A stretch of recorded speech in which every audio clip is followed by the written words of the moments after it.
అంటే ఇన్ని వేరియేషన్స్ రాయగలిగిన మీరు అంటే ఇందాక మీరు అంటున్నట్టుగా చౌరస్తాకి ఎందుకు వెళ్ళాల్సి వచ్చింది, అంటే తెలంగాణ ఉద్యమ చౌరస్తాకి ఎందుకు వెళ్ళాల్సి వచ్చింది? కాదు, నేను చెప్తున్నా కదా, నా ప్రయాణం ఇట్లుంది, ఆ తర్వాత రాష్ట్ర ఆకాంక్ష ప్రయాణం అట్టు వస్తుంది.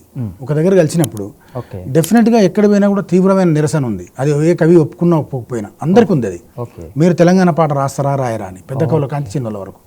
ఆ మాట నేను అనిపించుకోలే. ఎందుకంటే నేను పుట్టిన మా మోత్కూరు ప్రాంతం కానీ మా నల్గొండ మట్టి కానీ ఖచ్చితంగా మనం ప్రజల అభిష్టం మేరకే ఉంటుంది. ప్రజలంతా కోరుకుంటున్నప్పుడు మనం ఏదో డ్యూయట్ రాయడం ఇష్టం లేదు, ఖచ్చితంగా రాష్ట్రం కోసం రాయాల్సిందే అని చెప్పి నేను అడపదడప అప్పటికైనా రాసేది. ఈ 2009 ఎప్పుడైతే శ్రీకాంతాచారి ఆత్మబలిదానం చేసుకున్న తర్వాత ఇక ఫుల్ ఫ్లెడ్జ్డ్గా ఒక 5-6 సంవత్సరాలు బాగా ఉద్యమానికి అంకితం అయిపోయినా. అంటే సో ఆబ్వియస్గా రావాల్సి వచ్చింది. మరి మన మట్టి మన నెల కాబట్టి మీరు అన్నట్టుగా నిజంగా ఆ టైంలో మీ గురువులో భావించేటువంటి సినారే గారి మీద కూడా ఒత్తిడి వచ్చింది తెలంగాణ పాట రాయమని. తెలంగాణ ఆయన తిట్టారు కూడా, తెలంగాణ పాట రాయలేదు ఆయనకి ఎట్లా అంత్యక్రియలు ఇట్లా చేస్తారు ఇట్లా. ఇప్పుడు ఒకటన్నా, ఇప్పుడు ఉన్నోళ్ళు ఇప్పుడు వచ్చిన తర్వాత సరే మౌనంగా ఉండొచ్చు, మేము అనొచ్చు, కానీ అప్పుడుండే ఆ ఫోర్స్ వేరే ఉంది. నన్ను అడిగిండ్రు చాలా మంది, అంటే ఒక కవి పెద్ద రచయిత అడిగిండు, పేరు అవసరం లేదు, ఏమనంటే శ్రీనివాస్ నువ్వు మంచి ఇప్పుడు రవితేజకు వీరా సినిమా, తర్వాత జగద్బాబుకు అధినేత, ఇలాంటి సినిమాలు రాస్తున్నావు కదా, మంచి లైఫ్ ఉంటుంది, స్లోగా ఎదుగుతుంటూ వస్తున్నావు ఒక్కొక్క మెట్టుగా, ఇప్పుడు ఈ ఉద్యమం ఎందుకు, తెలంగాణ వచ్చేది లేదు సచ్చేది లేదు, నువ్వు ఇట్టే కనుక ఉంటే ఇక్కడ ఇండస్ట్రీ నిన్ను తొక్కేస్తుంది అన్నాడు ఆయనే. అన్నప్పుడు నేనన్నమాట అన్న మరి ఇండస్ట్రీ తొక్కేస్తుంది వాస్తవమే, కానీ ఒకవేళ తెలంగాణ పాట రాయకపోతే జనం తొక్కేస్తారని చెప్పిన. యాక్చువల్లీ మీరు పాట ఇప్పుడు చూస్తే అన్నకు అర్థమైపోయి ఉంటుంది. ఇప్పుడు అన్న కూడా పెద్ద లబ్ధ ప్రతిష్ఠుడే, అన్ని రకాలుగా లాభాలు పొందుతున్నాడే. కానీ ఆ రోజు ఆ మాటని ఇప్పుడు నేను అన్నమాట కరెక్టే కదా, జనాలు తొక్కేస్తారు. ఏది నీది, నీ సౌండ్ ఏది, నీ అమ్మ గురించి, నీ మట్టి గురించి, నీ వాయిస్ ఏది అన్నప్పుడు బిక్కముఖం వేసారు ఆ రోజు. ఇప్పుడు మళ్ళీ ముఖం తెలివిగా ఉంది. అదే యాక్చువల్గా మీరంటేగా శ్రీకాంతాచారి ఆత్మ బలిదానం తర్వాత తెలంగాణ ఉద్యమం ఇంకొక మలుపు తీసుకున్నాను. అంటే అక్కడ అగ్రెసివ్ ఎమోషన్ రెండు మిక్స్ అయిపోయి ఒక తీవ్రమైనటువంటి ఫామ్కి వచ్చేసింది. ఆ ఫామ్ని నెక్స్ట్ లెవెల్కి తీసుకెళ్లేలాగా మీ పాట. అంటే నీకు ఈ పాట వింటే అప్పటిదాకా తెలంగాణ అంటే పెద్దగా ఇష్టం లేని కొంతమంది కూడా ప్రత్యేక తెలంగాణ అంటే ఇష్టం, హరే అసలు ఊగిపోయి అట్లీస్ట్ ఆ కాసేపైనా పాట వచ్చిన కాసేపైనా ఊగిపోయి నాన్ తెలంగాణ కూడా. ఇంతకుముందు నేను ఒక మిత్రుడికి చెప్పాను ఆంధ్ర, ఈ పాట రాసిన అతను మన దగ్గరికి వస్తున్నాడు, అన్న అద్భుతం అసలు ఆ పాటని, ఆ రోజులో ఆంధ్ర అతనైనా ఆ పాట అంటే నాకు భలే గూస్ బంప్స్ వచ్చాయన్న అన్నాడు.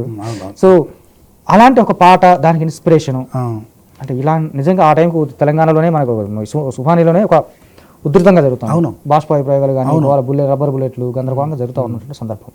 సో ఈ పాటకి నేపథ్యం అంటే అయితే December 3 శ్రీకాంతాచారి చనిపోయిన తర్వాత, అంటే ముందు ఇన్సిడెంట్ పెట్రోల్ పోసుకున్న తర్వాత కొంత టైం పట్టింది కన్నా, 1 వీక్ అట్లా. అప్పటి నుంచే నేను ఏదో రాస్తూ ఏమని అనాలి, మాకు దగ్గరి బంధువు శ్రీకాంత్ పక్క ఊరే కదా, పొడిచాడు, మోత్కూరు పక్క ఊరే కదా, ఏమని చెప్పి చాలా ఇప్పుడు అంటారు అందరూ సానుభూతి లేకపోతే వాళ్ళ చేయాలని. అప్పటికప్పుడే ఏందిరా నాయన ఇది, ఎందుకు ఈ నిర్ణయం, ఎందుకు ఇంత బాధ, ఎంతో ఉజ్వల భవిష్యత్తు ఉంది కదా, నాయకులందరూ మంచిగా ఉంటారు, మనకెందుకు ఈ తిప్పలు అన్నట్టు ఒక ఎమోషన్ ఉంటుంది కదా. అని రాలిపోయావా తెలంగాణ గులాబీ, అలంకరించావా ఉద్యమాల పల్లకి, రాలిపోయావా పోరాటాల పురిటి గడ్డ, మోతుకూరు ముద్దు బిడ్డ, పొడిచేడు పల్లెలోన ఉదయించిన సూర్యుడా, శ్రీకాంతు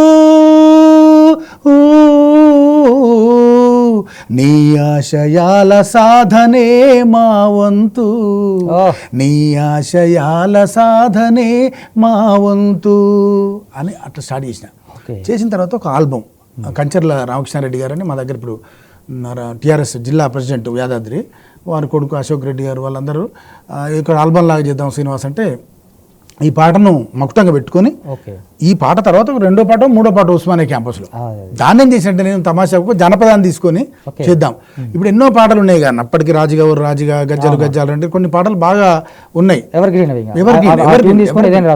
ఒక శిఖరం లాంటి పాటలు, 4 దిక్కులో 4 శిఖరాలు లాంటి పాటలు, గోరటెంకన్న పాటలు కానీ మన గూడంజన పాటలు కానీ అట్లున్నాయి.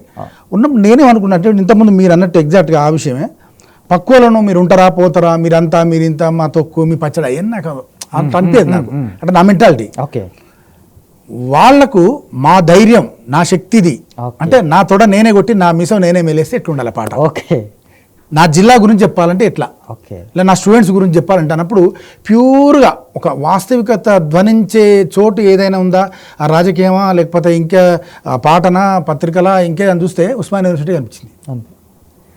హాల్ టికెట్లు ఇస్తే చింపేసి మాకొద్దు, అవును, ఎందుకంటే పక్కన సీతాఫల మండలే ఉండే అప్పుడు.